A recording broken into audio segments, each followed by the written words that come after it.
All right, guys. Thank you guys for joining.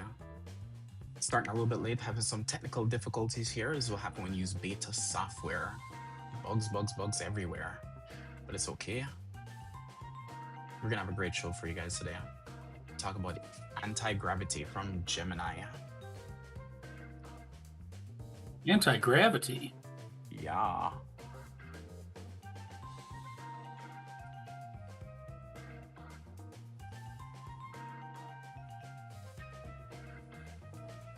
If you're a developer, you're gonna love this episode. I promise you.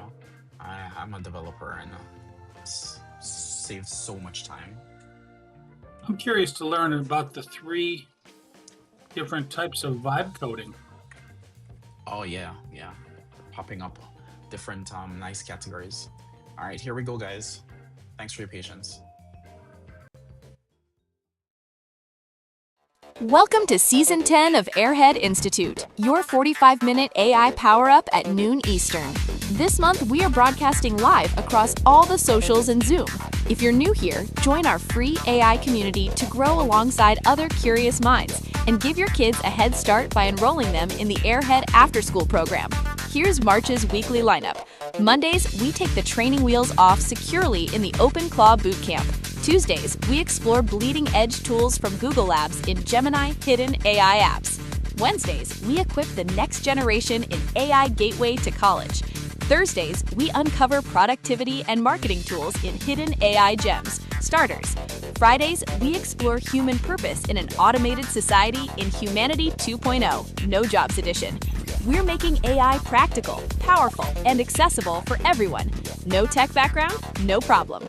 Whether you're a student, professional, or lifelong learner, just show up. Guided by your hosts, AI Junior and AI Johnny, we're keeping it bold, brainy, and built for real-world impact. AI won't take your job, but someone who knows how to use AI will. Don't get left behind. Hey crew, welcome back to Season 10 of Airhead Institute. Today is episode 2 of Gemini Hidden AI Apps, and today we're uncovering something totally wild: Google Antigravity, the AI IDE app. Picture this. You don't have to type a million boring lines of code anymore. Nope.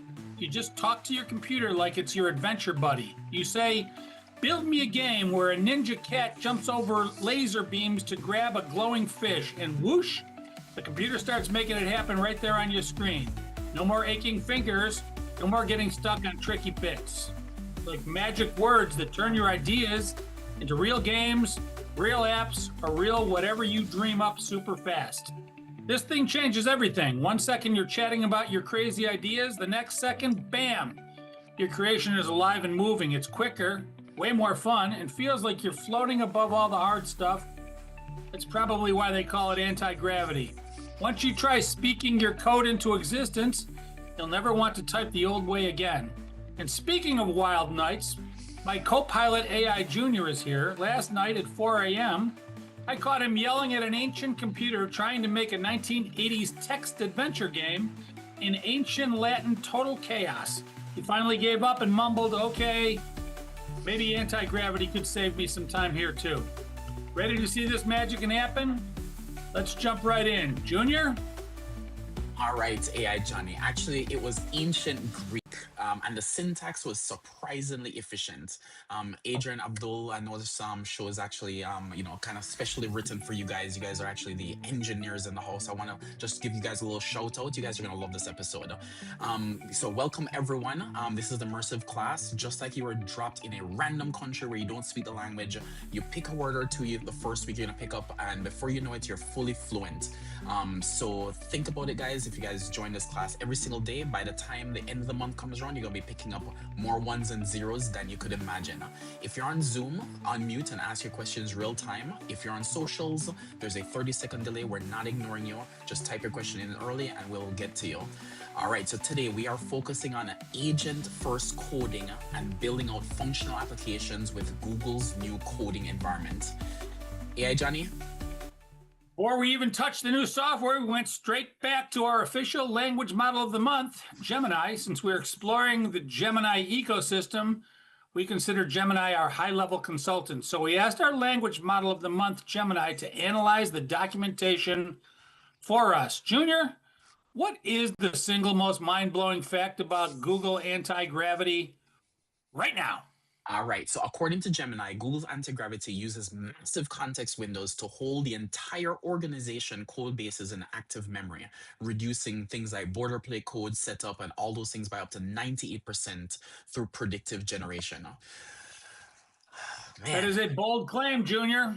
it What is. do It you is. say we fire up the screen and let's find out if Gemini is right? All right, so let's check this out, guys. So I'm going to show you guys something here. So again, I'm going to drop the link to Gemini in the chat so everybody who wants to actually follow along can. So we actually have antigravity.google, and this is the IDE. Now, if you're familiar with Visual Studio Code, this IDE should look pretty normal to you. Let me just make it a little bit smaller so you guys can actually see my header and my footer. So let me see. Yeah, Johnny, how's the font size on that? How's that look? Let me see. I can read it just fine. Nice. All right, so check this out, guys. Oops. Oops, oops, oops, oops, oops, oops, oops. All right, managing too many windows here. All right, so check this out, guys. So we actually have Anti-Gravity installed. It looks exactly like Visual Studio Code. So the reason why it looks exactly like Visual Studio Code is because it's a fork of Visual Studio Code.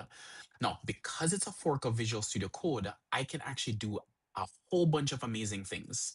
I can do exactly my same keystrokes and my navigation, so you don't have to learn a new app.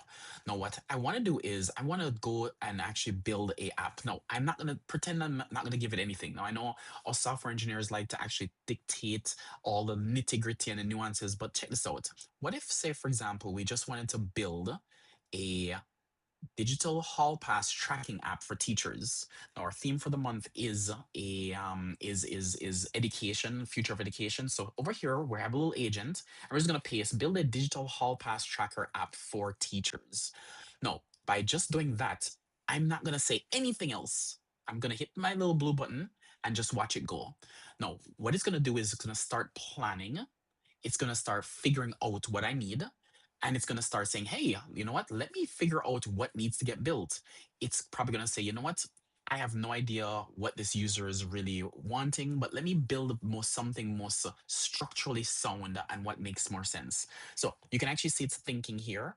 And with just that one sentence, it's actually saying, hey, you know what? The thought process is, and it's creating a task. It's actually figuring out what the task is going to be. And let me actually make this bigger so you guys can see what it's doing. So it actually came up with a project plan. It says build a digital hall pass tracking app. It says project initialization. It actually initialized a Vite React project. For those who don't know what that means, don't worry about it. I think it's going to set up some global CSS and styling utilities. It's going to create the dashboard layout. And there you go. The implementation plan has been proposed. So it says the user review, please review the proposed approach with the local storage to persist active and historical passes across, reloads, proposed changes, blah, blah, blah. So it actually tells me a whole bunch of things that it wants to. It wants to create active passes page, some components. It's telling me a whole bunch of things. It's saying the verification plan. I need to run npm run dev and I can visually inspect. It tells me everything I need to do. So I'm gonna say, you know what? If I don't like this plan, and I say, for example, I say, AI Johnny, what do you want to name this app? Let's name it something like, the name. So you can actually see, I want the name to be Airhead. What Airhead? All pass. I like that. All right. So I'm saying I want the thing to be Airhead Hall Pass. I put it in there and I can talk to it and look at the implementation plan and see if the plan makes sense. Then I can just go ahead and proceed. And by doing that, if you see on the left-hand side, there's nothing in my source. It's going to be able to, it's going to start building out my package.json file, a readme.md file. It's going to build out the entire React framework, bootstrap everything, and I'll have a front end and a back end that I can actually debug and I can add test cases and do all that. Now, while all that's going, AI Johnny, first of all, I just want to go to anybody in the chat to see what's actually there, what that's going through their mind right now. So it's actually going to generate, and you'll see on the left, it's going to just start generating and spitting out some files, and it's thinking on the right. So, AI Johnny, what are your thoughts so far? I think, well, you're going to knock this thing out in what, a minute or two? So I did this before. It took maybe about 7 to 10 minutes to initialize the whole entire thing. Abdul's actually, saying, as usual, powerful and scary. So I'll bring that action in the chat. Yes, Abdul, you're absolutely right. So you see, right now it's building out the Airhead Hall Pass. You see my node module. It actually went ahead and did a PNPM install. So it installed all my node modules for me. It actually creates a public folder, all the README files. It created all that things. It's actually going in, it's debugging the code, it's doing everything it can with the agentic process. Now, because it's going to take some time, I did prep one ahead of time just so we can actually see it. So check this out, guys. This is the Earhead. I call mine Earhead Student Pass, so very close to AI Johnny. So this Earhead Student Pass is the student pass that it actually built. Now, because it actually built it, it's fully functional. I have the ability to add a person. So I can say, give me a person, AI Johnny. AI Johnny. Ah, look at you. All right. And where I does think I'd AI, like to go to the water fountain. you Is want to go there, to, I go to the library, I can go to the nurse. yeah. If I have a hall pass, I'm going to the nurse. All right, go to the nurse, and I'm gonna say we issue a hall pass. Now, AI Johnny has gone to the nurse for the last 3 seconds and counting. There's an active pass already out there. I gave it no functional requirements. I gave it nothing. It figured out what is needed for a hall pass or a student pass to be able to track. And guess what, guys? All of this is stateful. It's backed by a database. It actually, if the app terminates, right, can actually try to terminate it now to show you guys. Actually, we'll show that later on. So you can actually terminate the app and it actually remembers a state and it will build out all of that for you.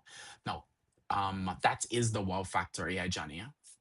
What do you guys So you think? can, so you can basically in a school, the students can have this on their phones, right? They can request a hall pass or just basically they're alerting the school that I'm on my way to the water fountain and how long I was gone, and then they. Yeah, so this one's not that quite integrated. What we're doing is just showing the power of the IDE to be able to generate a code. I see Abdul's actually asking questions. Abdul, I'm going to definitely get to you. Let me finish AI Johnny's question. So AI Johnny, this is just supposed to be sitting on the teacher's machine. So traditionally, what will happen is a teacher would say, would be teaching a class. The kid would raise their hand and says, "Teacher, I'd like to go to the restroom." Then the teacher would actually write a manual hall pass, issue it to the student. The student will Mm. walk in the hall, and what will happen is there will be a hall monitor. The hall monitor says, "Why are you outside of your class? Show me your hall pass." Then they would show this little piece of paper saying that my teacher gave me a hall pass to go to the restroom. So this is a little bit more digital. This is such that it sits on the teacher's machine that they can actually now track who's actually out of the room. So it's not actually the paper mechanism and trying to prove whatever. It's just to track who's actually Right. out, so that the teacher can actually say, yes, that student was actually out. And see, yeah, Jen, you're still at the thing at for the last 2 minutes, 3 minutes. I'm gonna stop so you came back. All right, so I Okay, can. so you would need a separate app or a separate division of this app for the hall monitor to be able to test when they stop you. They could just look at their own phone and go, "What's your name?" And they go, "Okay, I see where you're going. Great." Exactly. But I mean, honestly, this would have taken me a week to code without Easy, easily, agentic AI. easily, And so it easily. did a cloud database automatically without touching a server. All right, so that's the big problem that a lot of people actually. So Abdul's question and your question is actually quite in line. So listen to Abdul's question. It says, "Does it create a database too, or is it stored in the IDE cache?" Great question, Abdullah. So what a lot of people really, really are excited about is the following: is AI is really great at actually building these isolated single pillar tools. That's really good. It lives on a local machine. It's not deployed out to the cloud, all these things. And what happens is we get a false sense of security of where these things exist, right? So Abdul, I love the question. you're right. It did not build a database in the cloud. It did not deploy anything out to AWS. It did not build anything out to Azure. It did not build anything out to Google Cloud. And the reason why is because of integration. So the problem with these systems that we're building is you have to either dictate how it's integrated into these cloud services, because once you deploy it, they either want to charge you a bunch of money to then deploy that out into a location so that they can make money. Because guess what? Google right now, they're not going to make any money on this app, but they want you to deploy it on their Google Cloud. And if they want you to deploy on the Google Cloud, you're like, I don't have the technical expertise how to. So let me do it for you. And then they'll eventually try to charge you money to be able to host it on their Google Cloud. But the architecture could potentially suck if you don't know what you're doing. Abdul, really great question on that. Does it create a database too, or is it storing it? So the answer is no.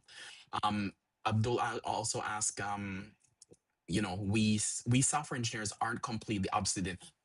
And Abdul, this is the part that is actually, so we actually have a key takeaway at the end where we're going to actually show that software engineering itself isn't dead. You're just going to change the role. You're going to change now to be managers or understand the architecture to make sure that you're going in the right way.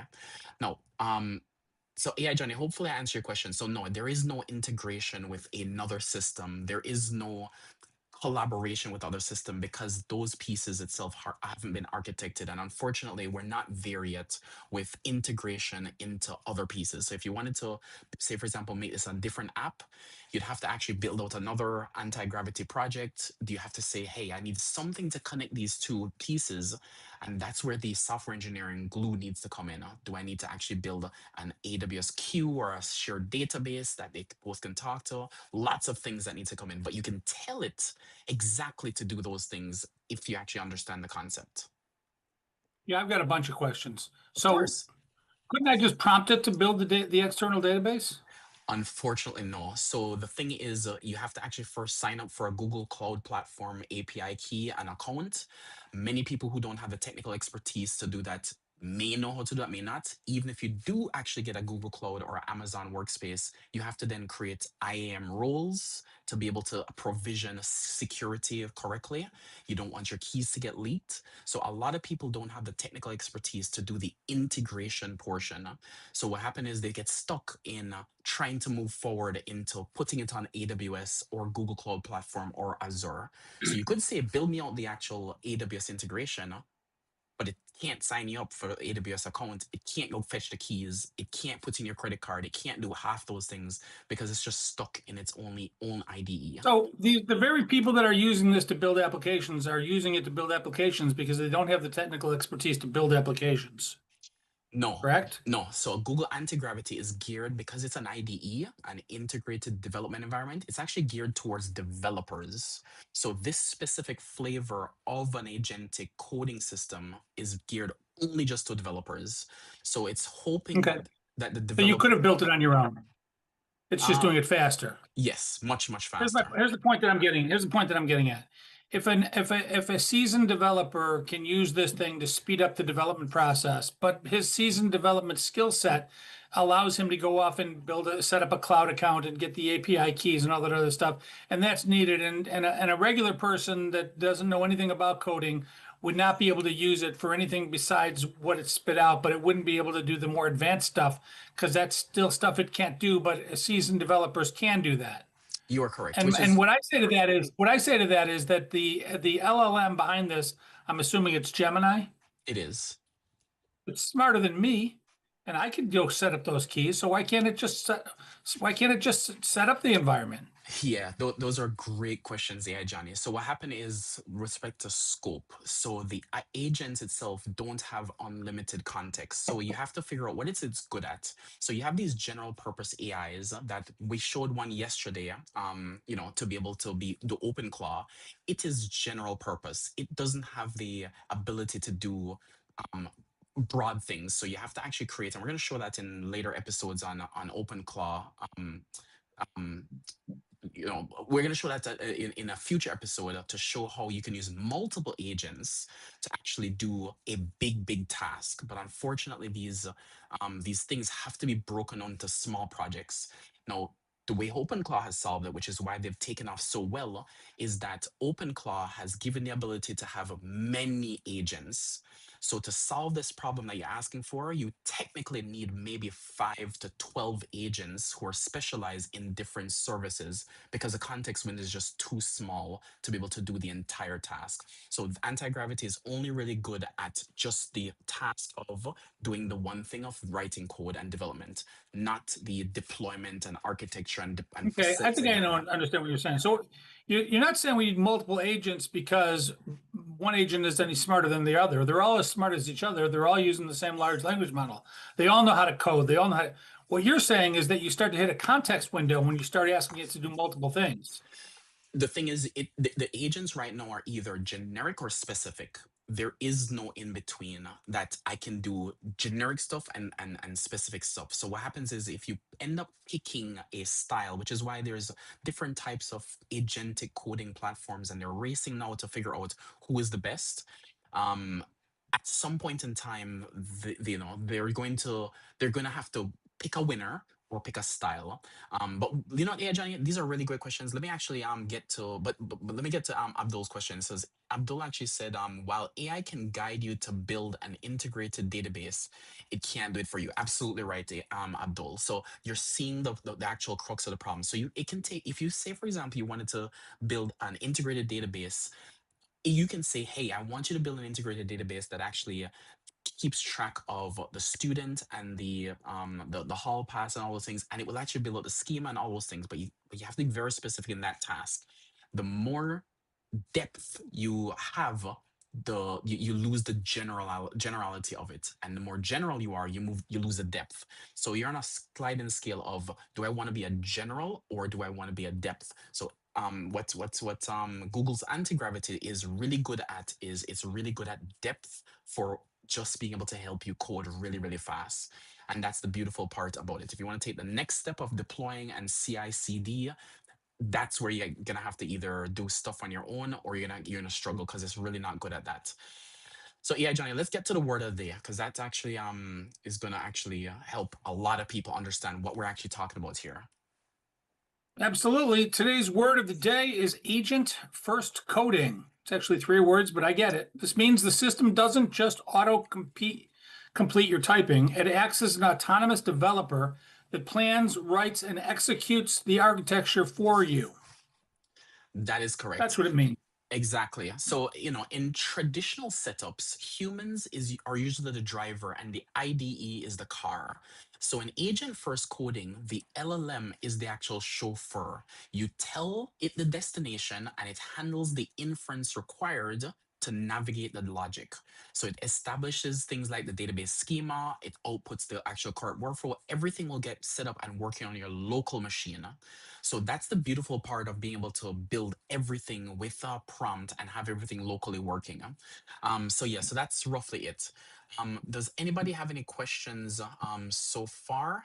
Again, if you're joining us now we're actually talking about Google's Antigravity. It's the agentic AI coding tool, and this thing is actually quite amazing, and I actually love it. I cannot recommend it enough.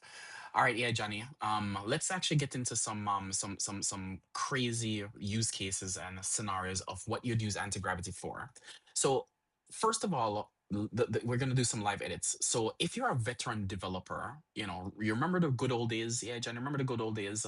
You spend 3 hours you configuring Webpack. You're fighting with environment variables. You're praying for your local machine and the production machine to be doing the same exact code, and you're trying to scratch your head trying to figure out why my deployment is it working on my machine, but why is it not working on that? Those headaches are probably going to be going away soon. So here's how AI agentic first coding completely changes that. So I'm going to do is I started with the basic prompt, and let's bring up my window here. I started with my basic prompt, and let me go ahead and switch.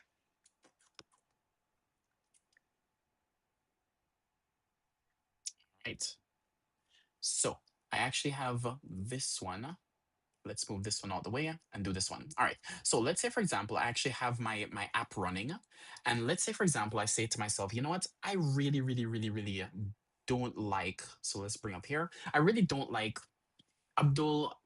Adrian, Chris, Rita, anybody, you know, anybody, throw out a color. What color you don't like? He'd say, I don't like the color of the background. It looks terrible, and I wanted to do some changes. What would you guys say?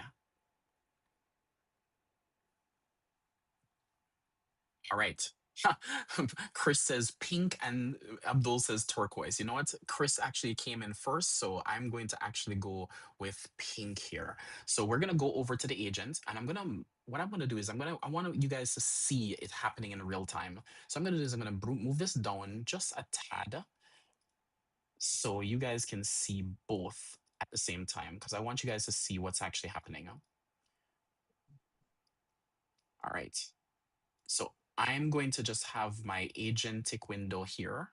Yeah, Johnny, I know it's a little, the font's a little bit small, but I want you guys just to see. So um, let's change the background to pink. All right.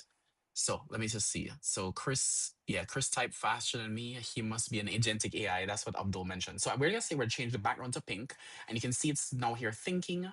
And because it's thinking, right, it's going to start generating, it's going to understand where in the code does it make sense to change. Now it actually did set up a global css file. It does know where the background is. It understands that semantically, and it's going to come up with a plan. And it thought for about 12 seconds. It's updating the theme color. It says user requested pink background.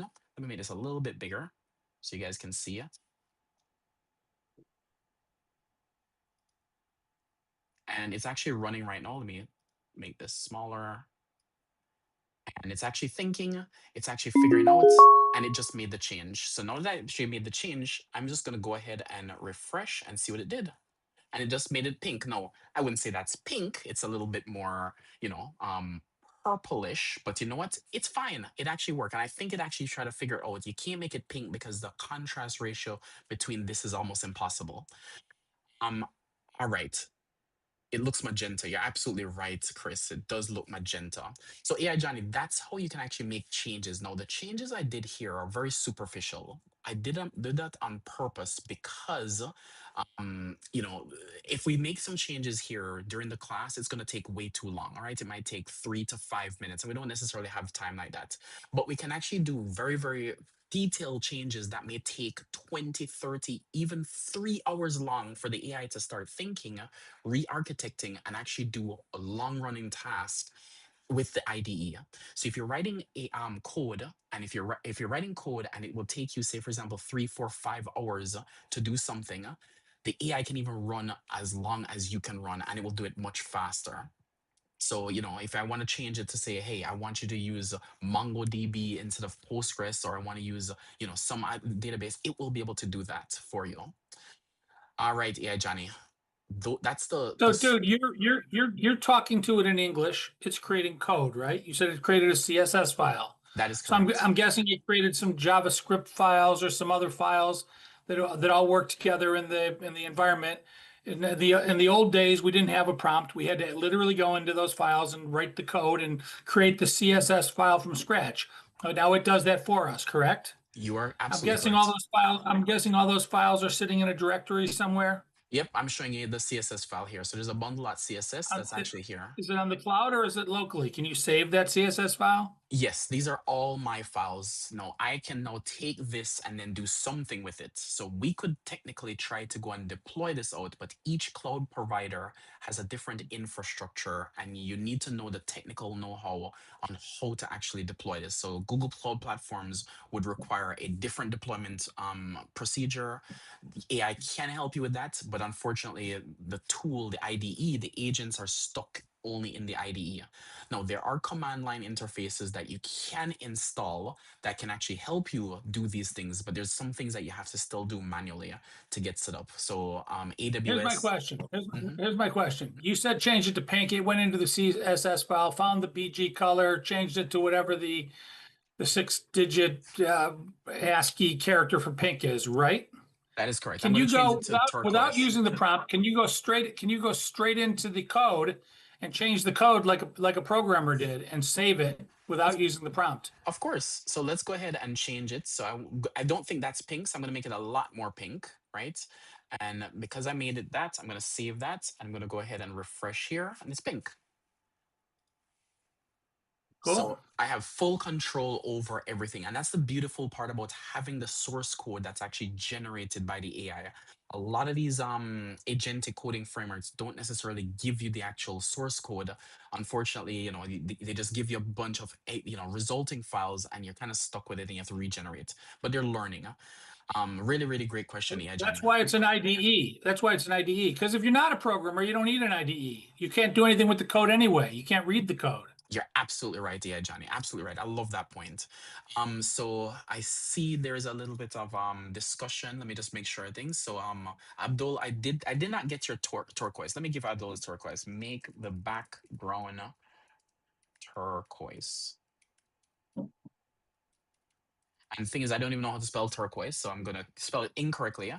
And it's gonna understand what I'm talking about. So it's gonna go ahead, it's gonna make that change for me, and anything you want. So guys, this is so powerful, and so amazing that I've been using this now for about 3 months, and I'm actually really, really, really, really enjoying the actual beautiful part of how this segment of the agentic coding is actually going.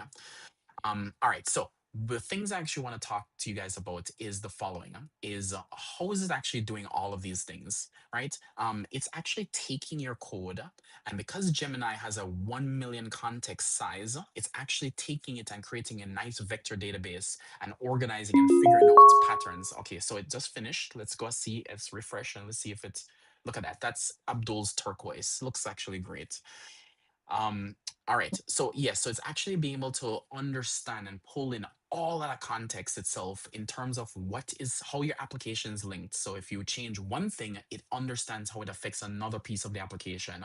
And even if it's 50,000 lines of code, it's able to actually handle it beautifully. All right, yeah, Johnny, ready to go to the deep dive?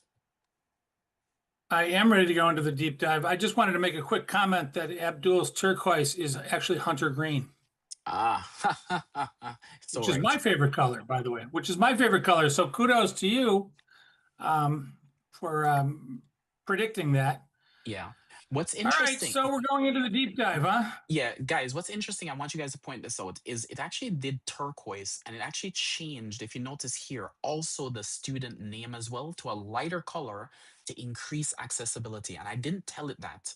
I only told it just to change the background. And by changing this, because it realized that it would have not been legible because the contrast ratio would have been too low, it actually changed it for me, which is actually a really, really good job on the AI there. All right, so the deep dive, let's actually get through this. So how The does anti-gravity actually maintain the logic without breaking the application? Yeah, not that one, yeah, Johnny. So we're gonna actually, no, you're right. I'm so sorry. Yeah. So what happens is, let's talk about first temperature. So a lot of people don't necessarily understand what's happening behind the scenes on most AI. So what we're gonna do is we're talking about temperature. So temperature is a parameter of the AI that actually determines, you can call it creativity. The higher the temperature, the more free the AI can actually use a statistical prediction to be able to randomly do things. Now, what happens is, when you're coding, you don't want creativity, you want predictability. So AI turns the temperature way, way, way down. So it's actually generating the exact same thing it needs to generate every single time. So a semicolon, a close parentheses, all those things itself, it knows how to do. And anti-gravity heavily uses RAG, retrieval augmented generations, by chunking your code, figuring out how to retrieve each section and how each portion is related. So when you make a change, like I want to change the background, it says, aha, I know that you have 50 pages on your app. Each may actually have a different contrast ratio. I will go ahead and change it to make sure it matches and doesn't break everywhere. So you don't have to think how it actually, how your code breaks, changing changing how your code breaks one thing, how it breaks something else in another location. The next thing is, because it has a massive context window, it has the ability to store the entire history of the app's architecture in memory all at once. And that's a beautiful part, because if, say, for example, you change the schema of a database in a column, it knows the entire app architecture, and it can go ahead and make those changes from the front end, middle tier, all the way to the back end, to make sure that it doesn't break the app all in one fell swoop. And finally, the parameters are fine tuned specifically for development. So these are internal dials and knobs that the AI uses to weigh decisions, prioritizing functional, secure code over conversational text. All right. Oh, look at that. Rita has an amazing question. How do you protect your hacker? How do you protect hackers? Protect your website from hackers? Rita, this is the $1 million question. There's always going to be a fight between the cops and the robbers. So as AI is going to do a particular pattern, people are going to see what the pattern is and they're eventually going to exploit it. So I predict that what's going to happen is 6 months from now, we're going to have lots of these things, AI build things. And what's going to happen is because AI is building the same exact thing, one design flaw is going to be found out, and unfortunately everybody's going to get attacked with that one design flaw. So unfortunately that's how it is. Those are usually called 0-day attacks. Unfortunately, it's just the way it is because people are abstracted by the how it's done, not recognizing that there are vulnerabilities lying there that you don't even realize. So Rita, to answer your question is, how do you protect hackers, web server hackers? You can't. You just have to put enough deterrence to hopefully that they just go away and they don't actually try to hack you. Now, the higher your reward, if they hack you, the more chances they're gonna want to hack you. So you just if they want to hack you, they're gonna hack you. So you just have to kind of accept that. But unfortunately, that's the way it is. All right, AI Johnny, let's get to the pricing. So for anti-gravity, I'm gonna run through this real fast because we actually started a little Do bit it late. quick. Go ahead. Go ahead, AI Johnny. Johnny. No, no, do it quick. We still have deeper dives and I know. takeaways and I know. news. I know. Yeah, we started late, so I'm gonna actually not rob the amazing portion of this for especially for the engineers on the call. So for the pricing, so the individual plan itself is actually free, which is actually quite amazing. I love the fact that Google made this free because it's eating up a lot of tokens. No, the thing is, because you're on the free plan, obviously you get a lower amount of tokens and lower amount of credits. So you get enough daily that actually gets reset that you can actually do a task, go away, come back, and it will actually either pause until you get more credits or you pay for more credits to actually get access. They do have the Google Workspace where you have the Ultra or the Pro plan. Depending on the price you want, it can be as cheap as $19 if you want to get a higher tier, or you can get practically unlimited with the Ultra plan. So definitely, depending on your productivity and what you find value, it may be worth it. All right, yeah, Johnny, let's go deeper under the hood. All right. Okay. Let's see. This is where AI Junior nerds out. If we aren't worried about writing basic boilerplate code anymore, how does this actually make a developer more productive with the really annoying nitty-gritty stuff? That's my question. Yeah, so this is where this agentic workflow really works really well, right? So first of all, package dependency hell. So sometimes a developer can spend 2, 3 days on just trying to figure out dependency hell.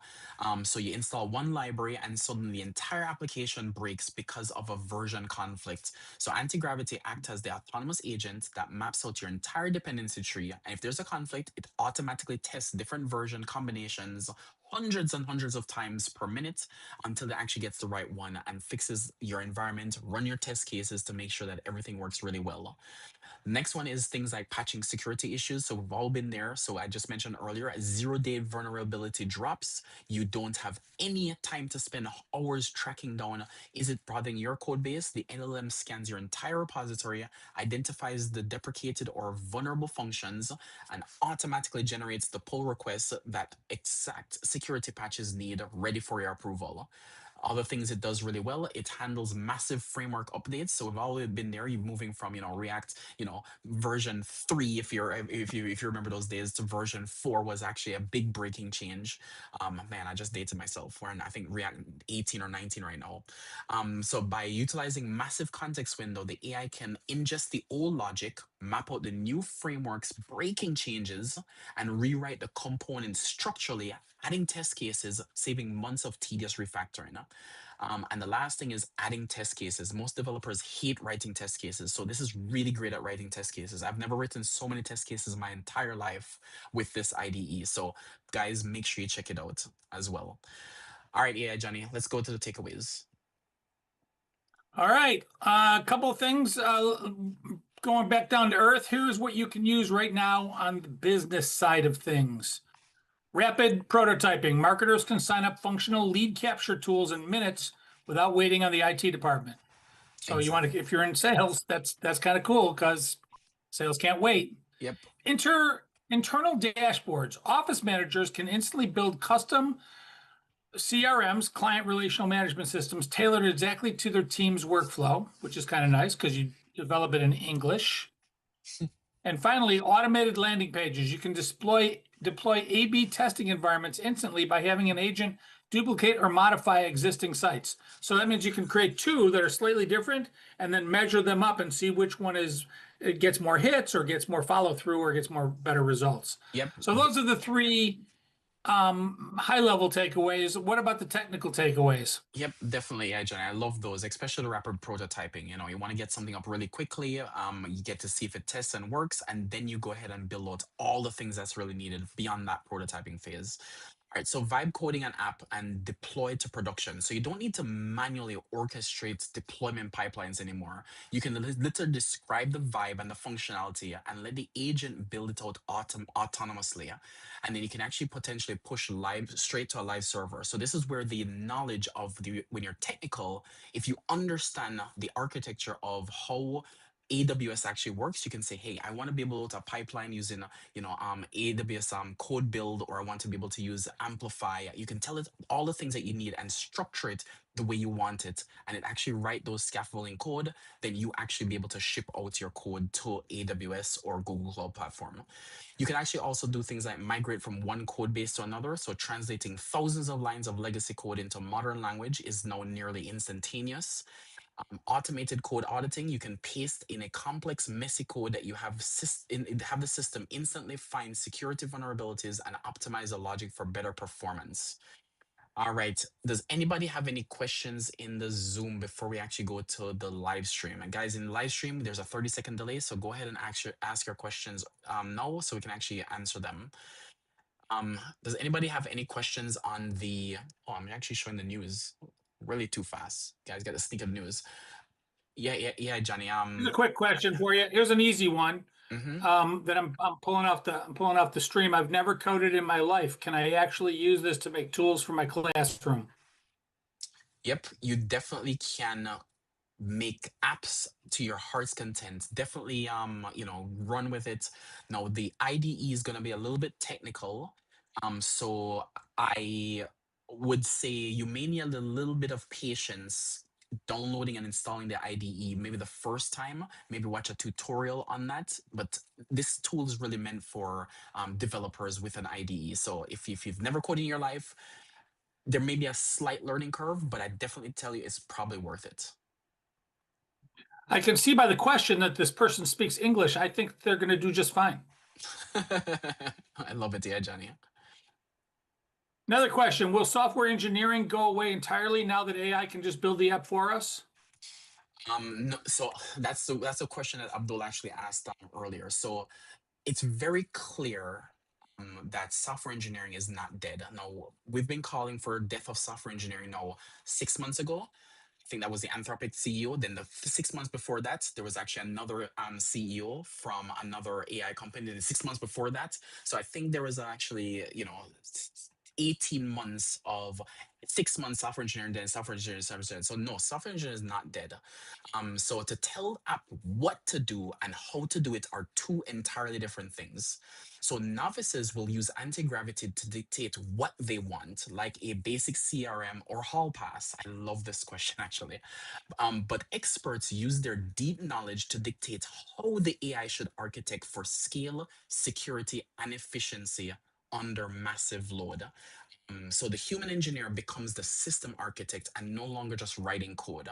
So that's the difference between telling it what to do and telling it how to do it. Without that knowledge itself, the how actually can be a huge, huge, huge risk to your long-term performance and benefits. So, Abdul, I do love the fact that you set that question up earlier, because software engineering is not dead. AI Johnny, anything else? Technical question. What about version control? If it's rewriting the entire database files at once? Yeah, so things like Git integration, and all those is built already into the IDE. So you don't have to worry about version control because those are already there. Now it's up to the engineer that you have to now commit it to your main branch. Now it has its own thing that is actually tracking, but you don't have access to its repository. So it knows what it changed, what the timeline looks like, but that's separate from your stuff. So if you wanted to do one thing, you can revert it. It can revert its own code, and it will be able to not mess up things. So it does have version control in the entire system. It has two of them. Any more questions, yeah, Johnny? Got any news? Yeah. Got any news, brother? We're running late. Let's wrap it up with some news and a wrap up. Yep. Go ahead. AI code assistant surge. A new industry report shows that 85% of enterprise software developers are now utilizing generative code environments to reduce burnout and speed up the sprint cycles. So people are obviously using this stuff. Yep. Security in auto-generated code. Cybersecurity firms have released new frameworks for auditing zero-day vulnerabilities in code produced entirely by autonomous agents, pushing for stricter deployment guardrails. Yeah, Johnny, actually, this is actually a huge one I want to hit on. And this is, guys, especially my engineers on the call, I want you guys to listen to this one. So AI Johnny just said security in auto-generated code. So there's a lot of zero-day vulnerabilities that are actually popping up a lot. And, AI Johnny is going to talk about a breaking news that's actually coming up, that there's so many security issues in all these auto-generated code that if you don't know specifically what you're doing, all these zero-day exploits are going to be popping up. So just want you guys to be careful of the stuff so anything that is dealing with financial or anything that's dealing with something private, personal information, just make sure you put a little bit more guardrails around that thing to make sure you don't fall to a security vulnerability, whether it's next week, next month, or next year when they pop up. All right, so I love that one. Major universities are beginning to offer prompt engineering for development as a core prerequisite, signaling a massive shift in computer science curricula. And new this morning, a major tech startup successfully deployed a completely autonomous QA agent that fixed over 1,000 legacy bugs in their platform overnight without any human intervention. That's nice to hear. Yep. Love it. I'm literally going to go log off, get into antigravity.google and build a custom app to track all of Junior's bad jokes. To the team at Google Antigravity, we know you are watching. Our students are hungry to master this. If you want to partner with Airhead Institute to create the ultimate Mastering Google Antigravity series, we're here. Make sure you tune in tomorrow, March 11th, for our Wednesday workshop. What is cheating? The ethical boundary, where we dive into the LLMs versus original thought. Junior, take us out. Yep. Thank you guys all for joining. Just a reminder, these classes are completely free live, and you can ask questions right here in Zoom. RSVP for a free account to get reminders at airheadinstitute.ai, and support us by becoming a paid pro member. Also, remember, since tomorrow is Wednesday, don't forget we have Airhead After School and AI Office Hours from 3 to 5 p.m. Eastern Time. So if you're an Airhead Pro member, you can come and ask your AI questions. If you want to learn a little bit more, if you want help setting up Antigravity, we're here to help you with all that. Have a wonderful day, guys, and thank you so much. Catch you guys in the next one. Bye. That wraps up today's AI Power Up. If you joined late or you're new here, welcome to Airhead Institute. This is your daily destination for mastering artificial intelligence. We designed this lineup for everyone, whether you're a technical pro looking to upskill or you just want to chill and learn something new on your lunch break, we've got you covered. Our classes evolve every single month, so you're always on the cutting edge. And the best part? It's totally free to join. Once you're in, you can get live tips on your AI projects in our AI office hours and even enroll your kids in our Airhead After School program. Scan the QR code to join the community right now and make sure to like and subscribe at Airhead Institute on all socials. Guided by your hosts AI Junior and AI Johnny, we're here to help you win. Remember, AI won't take your job, but someone who knows how to use AI will. Don't get left behind. We'll see you next class. Bring a friend.